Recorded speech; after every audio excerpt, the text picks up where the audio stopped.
Saya balik-balik ini masalah kasus orang tua, Pak. Saya dipersulit merawat orang tua. Sampai nggak ketolong akhirnya orang tua saya meninggal. Bukan dipindahin aja Pak, bantuan dari Melapor ke Polres, dari ditangkapin. Waktu Bumi. anak saya kasihan Bu. Sekarang ini tadi sayanya dari sekolah Nanti saya dilengkapin ya, kasih ke Bu Novi ya. Ya, Kan ruangannya di mana Ibu Novi? Orang tua saya sakit udah 3 tahun, belum pernah saya lihat. Saya selama jadi PNS saya belum pernah mengambil cuti. Padahal ada hak kan, PNS itu cuti setiap tahun. Tapi itu gak pernah saya ambil. Karena apa? Kalau saya ambil, jadi bumerang bagi saya nanti. Karena apa? Nanti akan menjadikan bahan-bahan untuk tekanan-tekanan kepada saya. Saya takut minta cuti waktu itu. Pak, cuti saya ditolak di Pemda, di BP4K. Saya mau minta izin aja.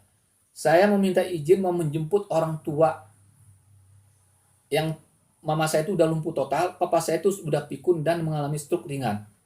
Itu akan saya bawa ke sini, ke Sukabumi, saya mau merawatnya. Saya minta izin.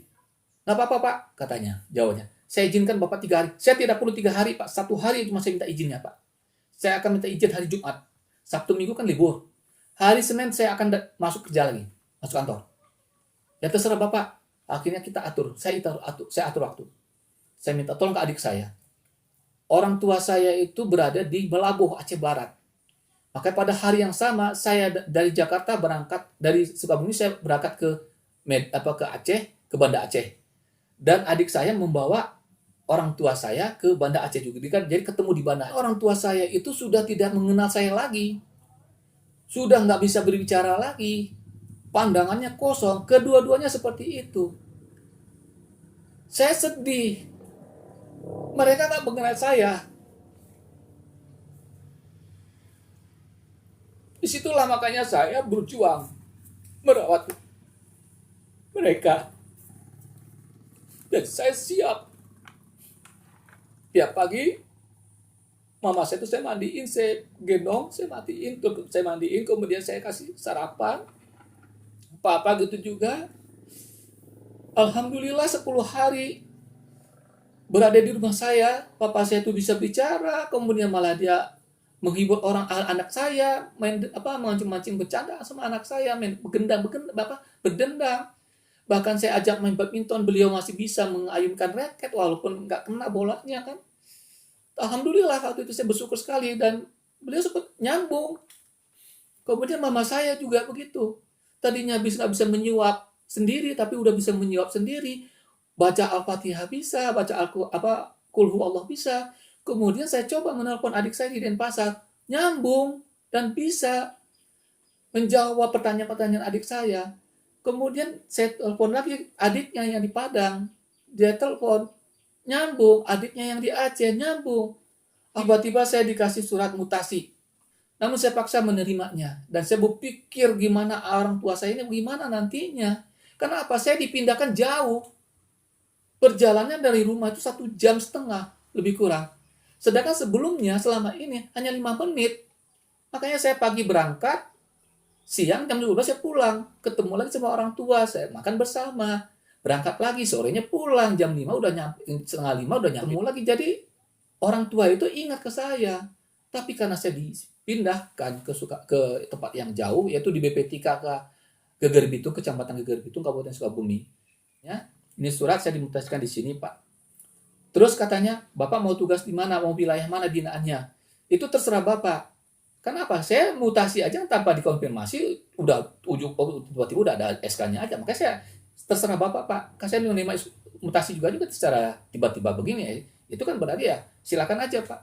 Yang penting bagi saya, Bapak harus ketahui bahwa orang tua saya sedang kritis.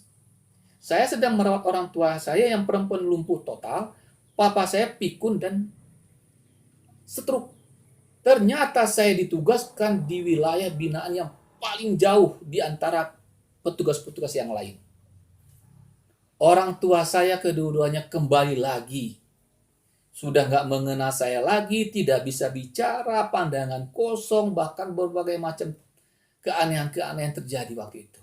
Suatu ketika, waktu itu hari Senin, saya mau pamitan ke mama saya mau berangkat ke lapangan. Pada saat saya keluar, Saya tidak pamit ke papa saya sedang di kamar, masih tidur. Tapi ketika saya mau keluar, mau berangkat, papa saya itu keluar dari kamar, lalu duduk di kursi tamu, dan dia memanggil saya dengan menyebut, "Hey, sini." Saya kaget, beliau bisa ngomong tetapi menggunakan kata "hey" gitu. Biasanya dia menyebut nama. Dia suruh duduk di sampingnya. Lalu saya duduk, kemudian saya bilang, "Pak, sarapannya tuh dimakan." Kan? Beliau diam aja. Akhirnya saya suapin. 4 suap. Ya udah saya lakukan. Kemudian saya katakan, Ijal mau kerja Pak, mau berangkat. Sarapan tolong diteruskan Pak ya. Ijal udah telat ini, nanti kena tegur lagi nanti Ijal. Ijal udah sering kena tegur. Nah, akhirnya saya berangkat. Jam 8 sedang ngobrol dengan petani, tiba-tiba ada telepon. Jam setengah 11 itu saya angkat, kemudian telepon dari istri, saya angkat, kemudian tiba-tiba suaranya putus, nggak jelas apa yang disampaikan oleh istri saya itu. Lalu sinyalnya memang putus-putus kan. Aduh, ada apa ini? Bingung juga. Ya udahlah, saya lupakan aja waktu itu. Jam 3 sore saya baru pulang dari lapangan. Pas turun gunung, tiba-tiba ada SMS. Saya baca SMS-nya, ternyata kalimatnya, "Papa aneh," dari istri. Wah, saya pikir ya, karena papa saya pikun, ya dia nggak begitu. Ini saya kan, ya udahlah, saya berangkat lagi. Kemudian tiba-tiba ada telepon dari istri dan mengatakan segera pulang karena papa aneh, Neng bingung katanya. Wah, iyalah kalau itu. Langsung saya ngebut, saya ke kantor dulu. Singgah ke kantor mengisi absen. Nah, karena koordinatornya sendiri belum pulang, terpaksa saya menunggu dulu sebentar. Menunggu supaya dia lebih duluan pulang. Saya nggak mau minta izin karena bingung bagi saya waktu itu. Berangkat pulang koordinatornya terus berangkat pulang, lalu saya susul dari belakang. Kemudian beliau berhenti lagi ngapain, saya nggak tahu. Kemudian saya minta izin, "Pak, saya duluan Pak, karena papa saya bingung, saya ada apa nih, saya nggak tahu." "Oh iya, silakan."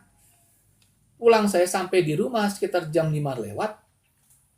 Saya lihat orang tua saya itu tergeletak di kursi tamu dengan posisi miring. Lalu saya angkat beliau, saya posisi duduk dan saya sandarkan. Kemudian ini tangan seperti ini. Mata mendelik, tidak bergerak sama sekali. Ini kaku, jari tangan ini kaku, nggak bisa. Innalillahi wa